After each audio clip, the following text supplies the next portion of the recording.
Hello everyone, welcome to World of Pharmaceutics YouTube channel.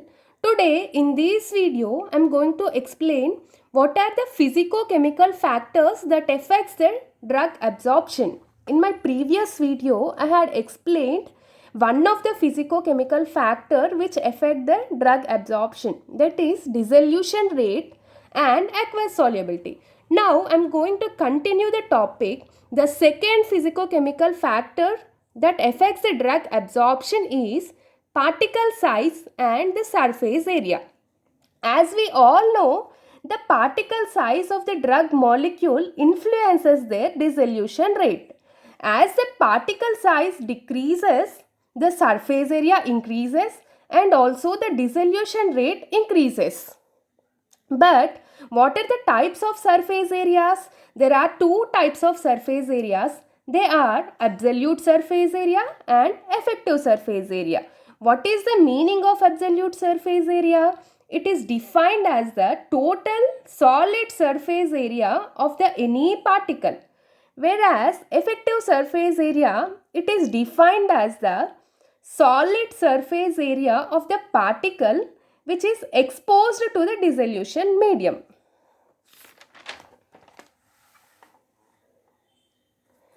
But in drug absorption or a dissolution rate, effective surface area plays an important role when compared to the absolute surface area. As we all know, effective surface area is proportional to the dissolution rate. In order to convert the absolute surface area into the effective surface area, some of the surfactants are added such as polysorbate 80 or hydrophobic diluents like polyethylene glycol and dextrose to the drug solution. But what is the main function of the surfactants? It is used to decrease the interfacial tension between solid or the liquid interface. Now I am going to explain what is micronization. It is defined as reduction in the particle size. As we all know, particle size have greater influence on the drug absorption.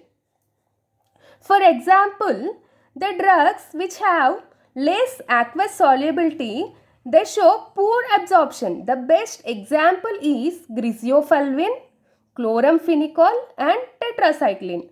But in order to increase the absorption of less aqueous soluble drugs, the particle size should be decreased to less than 0.1 microns by micronization process. Even micronization process helps to decrease the therapeutic dose of some drugs. The best example is griseofulvin and spironolactone. In griseofulvin, the micronization process is used to decrease the therapeutic dose to half of its original dose. Whereas in spironolactone, this micronization process is used to decrease the therapeutic dose to about 20 times of its original dose. But this micronization process does not always increase the dissolution rate. Sometimes this process also decrease the dissolution rate. For example, in case of hydrophobic drugs like phenacetin, aspirin and phenobarbital, when these all drugs are excessively micronized, the particles may get together or aggregate and the air may get absorbed on their surfaces. This leads to poor wetting and poor dissolution. The next physico-chemical factor is polymorphism and amorphism. As we all know, the solid drugs exist in two forms. They are amorphous forms and crystalline form. The presence of amorphous or crystalline form of the drug in the formulation influences the stability, absorption and bioavailability of the formulation. Now I am going to explain the meaning of amorphism and crystalline form. What is amorphism? In amorphous form, the molecules or atoms are arranged in a random manner and they do not have any specific internal crystalline structure. Whereas crystalline form, in these type, the atoms or molecules are closely packed and regularly arranged in a three-dimensional manner. But the amorphous forms have greater solubility and dissolution rate when compared to the crystalline forms. For example, amorphous forms of chloramphenicol palmitate, novobiosine, phenobarbital have greater solubility when compared to their crystalline forms. Amorphous forms are relatively unstable and change into more stable forms.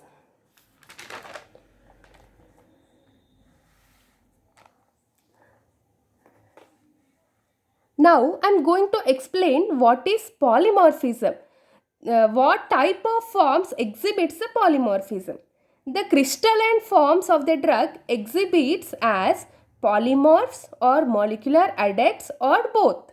What is the meaning of polymorphism? The ability of the compound to exist in more than one crystalline form is called as polymorphism.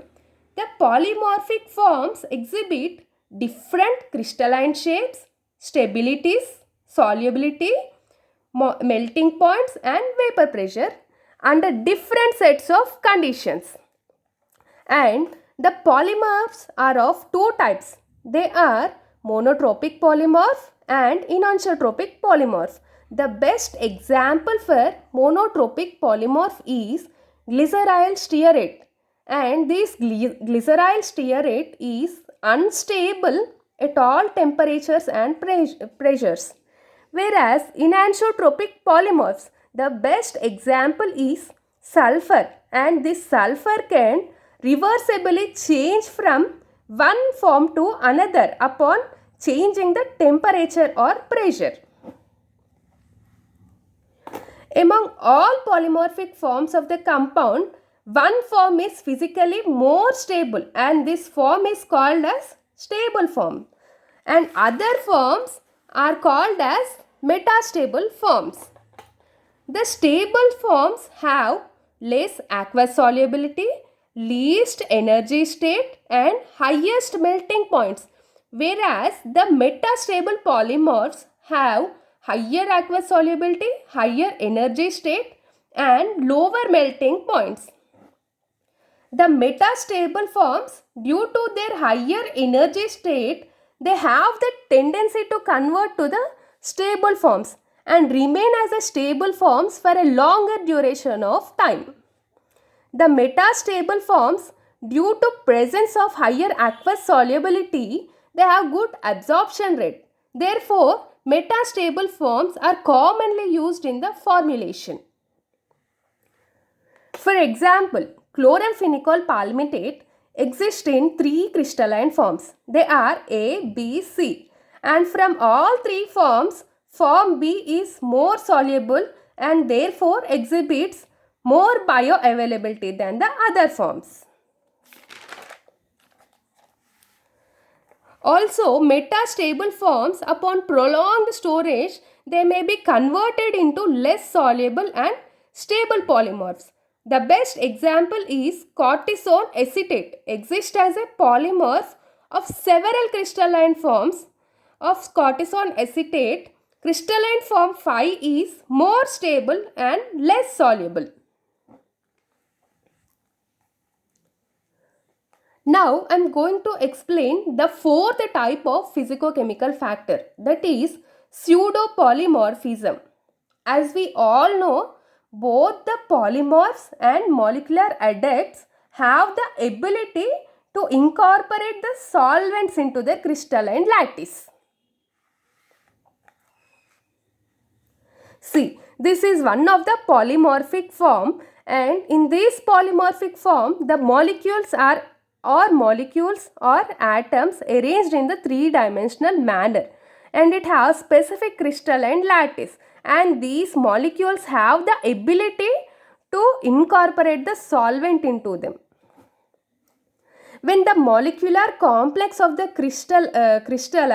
crystalline lattice incorporate the solvent into its lattice, then these molecular complexes are known as solvents or stoichiometric adducts, and the solvent trapped is known as solvent of crystallization.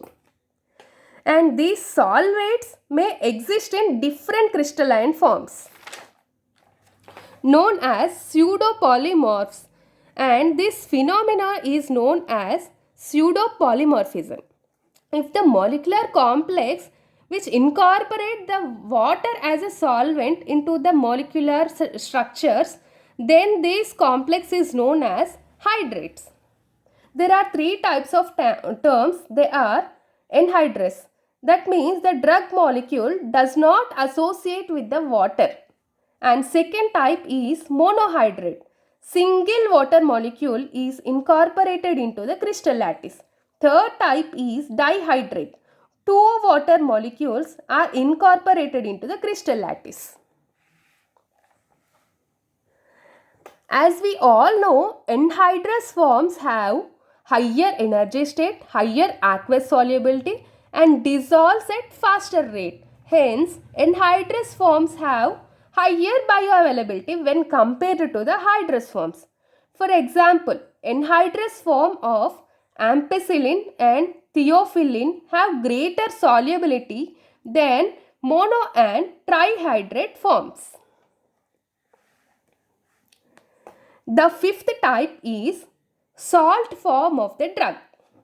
Mostly the drugs are weak acids or weak bases.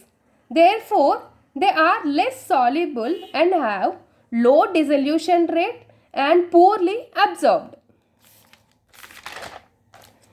In order to achieve better absorption, these weak acids or weak basic drugs are converted into salt form. Therefore, their solubility, dissolution rate and absorption is increased. The best example is the salt form of the weakly acidic drugs of sodium and potassium, and salt form of the weakly basic drugs of hydrochloride and sulfates have greater dissolution rate when compared to their parent forms or compounds. The effect of salt form of a drug on dissolution, absorption rate, solubility can easily explained by pH diffusion layer.